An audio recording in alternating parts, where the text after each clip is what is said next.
It was the start of the 1980s. I was on a quest. I was shopping for a synthesizer. I tried out the Mini Moogs. There were a few Poly Moogs around. I couldn't find a Moog modular to try out. The retailers had Roland Jupiter 4s. They were the early polyphonic synths. 4-voice, polyphonic, 4-octave. I tried out a couple of the newly released Yamaha polyphonic synths. The CS50s and the CS60s were in the shops. They sounded a bit bland and a bit buzzy to my ear. None of the retailers had the CS80s. They were about to hit the big time with Vangelis and Chariots of Fire, but they were too expensive and not even the retailers had them on the shop floor. This was the dawn of the polyphonic analog synth era. What was I searching for? That sound. What was that sound? It sounded like a distant trumpet. Distant yet powerful. The timbre was rich. The notes expressive. Distant, alone, triumphant. It made the hair on the back of my neck stand on end. It was Emerson, Lake and Palmer performing their version of Aaron Copland's Fanfare for the Common Man.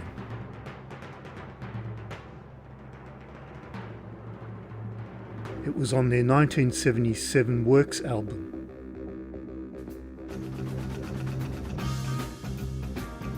Emerson used a Yamaha GX1 synthesizer.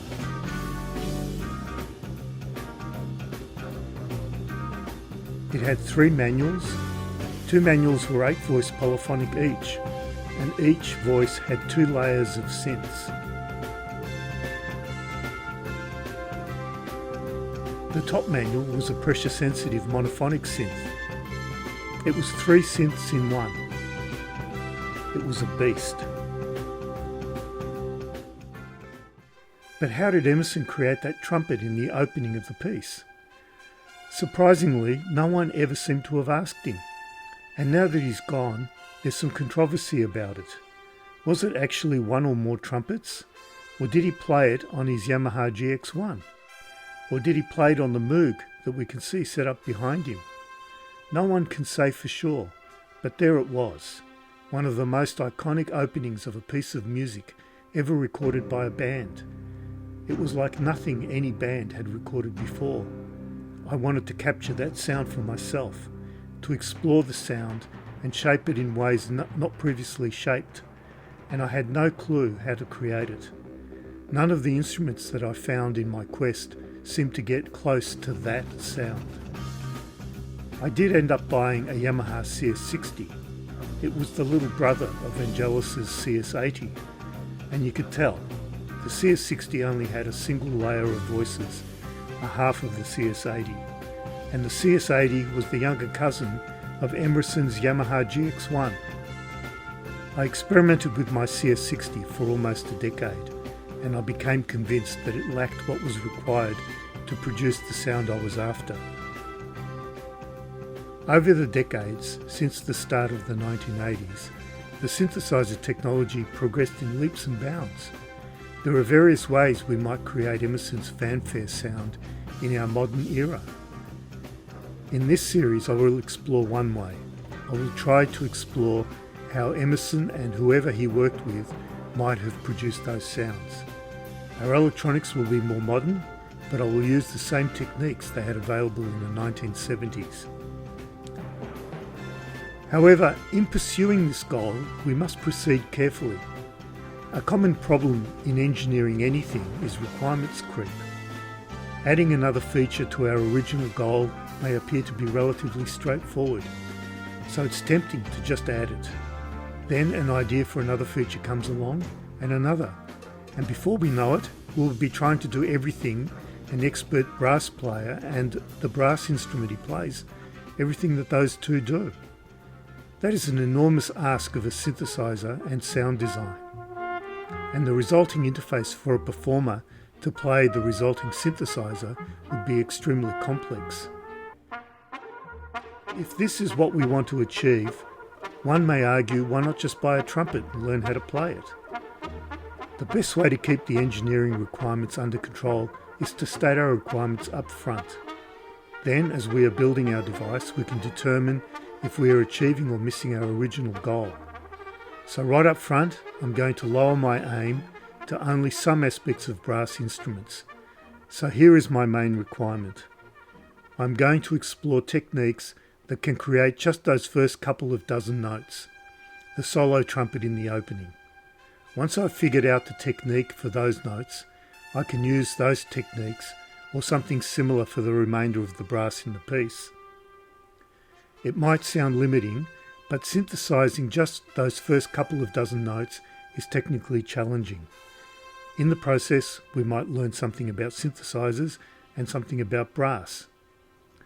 But in addition, that opening is so iconic, it is a worthy quest, even if we didn't get any further than the first couple of dozen notes. Fanfare for the Common Man is one of Emerson, Lake and Palmer's best known pieces. The single version of the recording climbed into the top 10 on the music charts around the world in the 1970s. An extraordinary achievement for an instrumental piece, and a lot of that was because of the iconic opening. The opening has been used in many settings, including on television. The CBS television network in the United States and the Channel 7 network in Australia both used it for several years for the opening of their sports programs. Even in 2024, that opening popped up again in a television advertisement. So let us examine Emerson's brass sound and see what aspects we want to synthesize. But before I get onto what Emerson's brass is, I will say what it is not. Around the mid-2000s, I put a CD of ELP's work album on the CD player for my son to hear. He had been playing in a school orchestra and he had been listening to the brass section. As Fanfare started, I said to my son, "Listen to that trumpet." He replied almost immediately, "That's not a trumpet." That comment shook me to the core. I hadn't said anything to him about the piece or synthesizers, yet my son picked up on something that indicated to him that we weren't listening to a trumpet. He had been listening to real brass for most of the year, so I took his comment quite seriously. We listened to the opening a few more times, and I eventually exclaimed, "You're right, that's not a trumpet." I had been listening to Fanfare occasionally over the previous couple of decades, and it was only when my son made that comment I realised that I'd been listening to Emerson's brass through a preconception that it was a trumpet. But it's not. It's like watching a comedian or an actor who does a great impression of a famous person. Our Prime Minister. Ladies and gentlemen at all levels, recently I've taken... We instantly recognise the famous person they are doing an impression of, and it moves us towards laughter or pathos, depending on whether it's a comedy or drama. When the actor does their impression, we know they are not that person, but the similarities stand out from the differences, and we notice things we never noticed about the actual person. So too, Emerson was doing an impression of a sound that Aaron Copland had written for a trumpet. But this is not a trumpet. It is the essence of a trumpet, and in some ways it is better than a trumpet. It is the essence of brass. Its tone, the timbre, is richer, thicker than we might expect from a trumpet.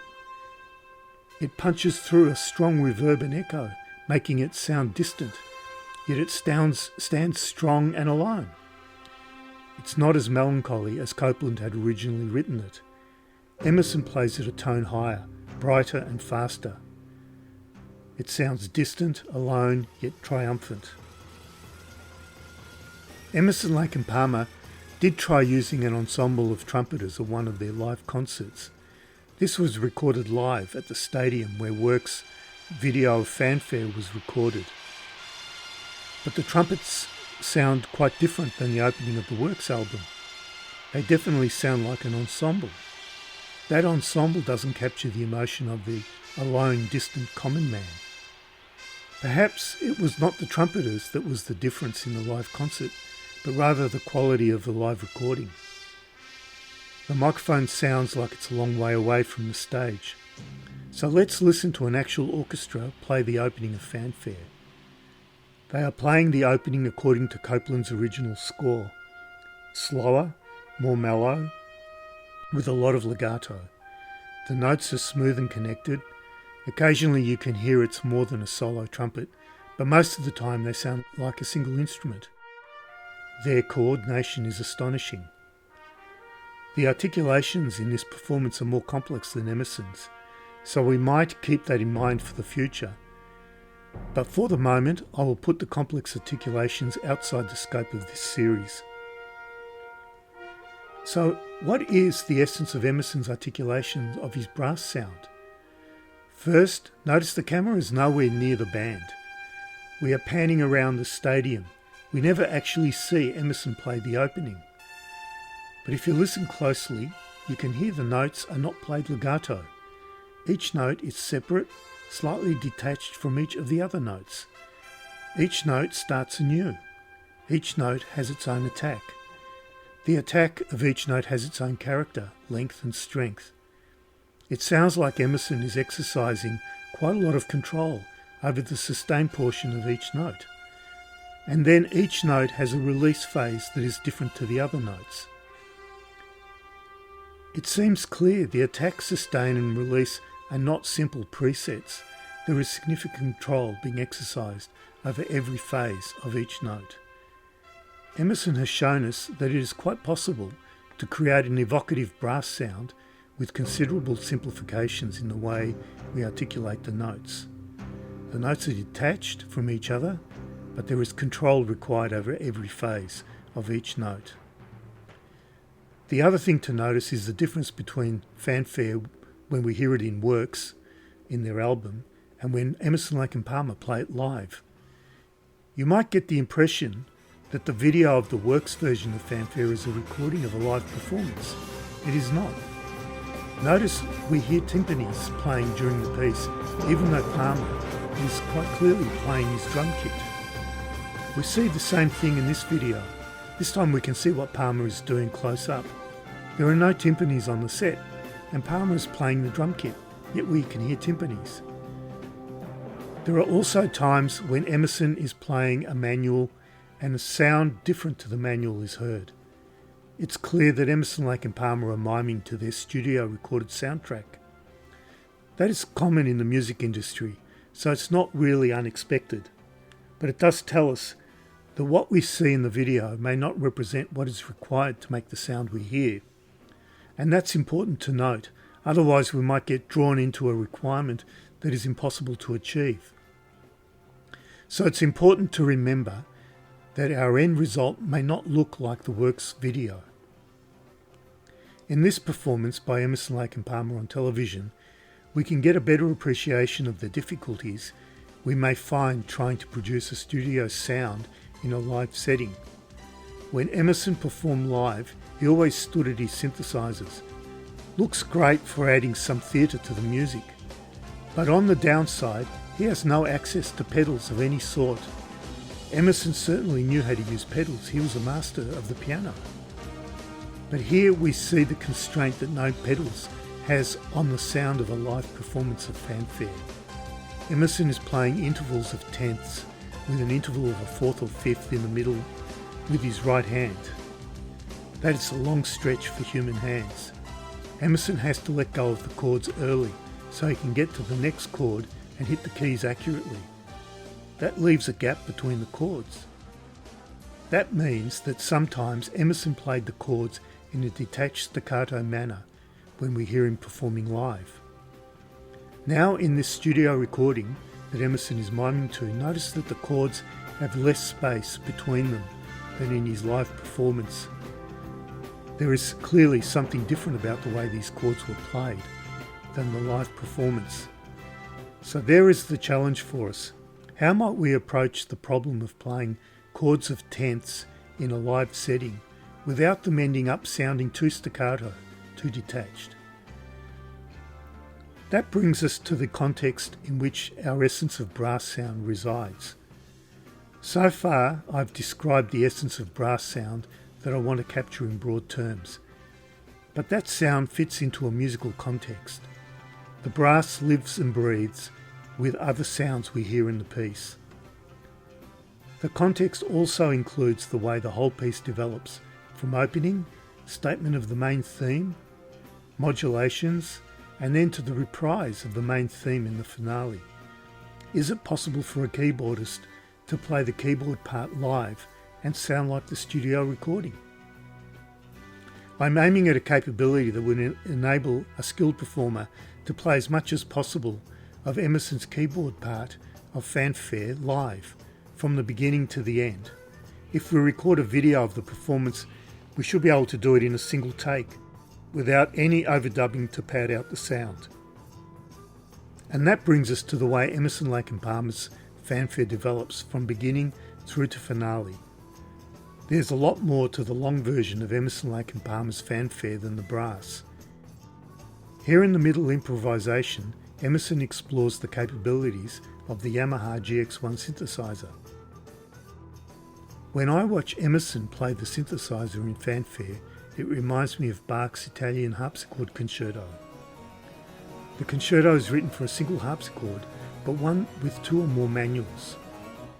Each manual of the harpsichord is configured differently, perhaps different number of strings, different lengths of strings and tensions and so on. In Bach's concerto, the harpsichordist moves from one manual to another to create an interplay of tones, just like the interplay you get between a soloist and an orchestra in a symphonic concerto. Here Emerson does the same thing. There's an interplay between the tones on each of the manuals of his synthesizer.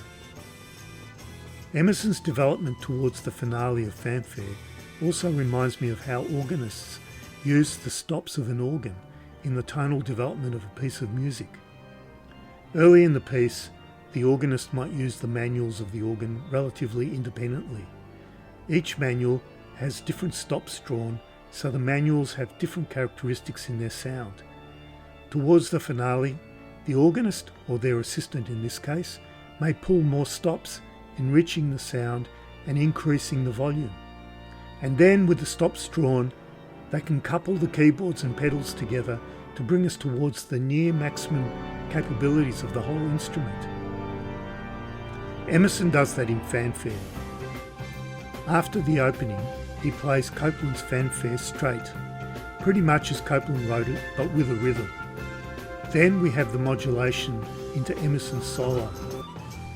And here we hear the interplay between the manuals, just like the Bach concerto or the interplay between tone colours of manuals in a classical organ piece. But as we move into the reprise of Copland's theme, it sounds like Emerson has coupled the manuals of the Yamaha together. It's no longer just brass sounds playing sounds as Copland had written them. Now Emerson brings in the other sounds of the Yamaha that he used in his solo. All the sounds are brought together into a larger restatement of the main theme. These are the challenges I will be exploring in this series. How do we create the evocative brass sound of the opening? What exactly are the articulations we need for Emerson's brass, and how do we perform them? How do we create the musical context in which the essence of brass resides? How much of all the keyboard part can a keyboardist perform live using the technology available to us?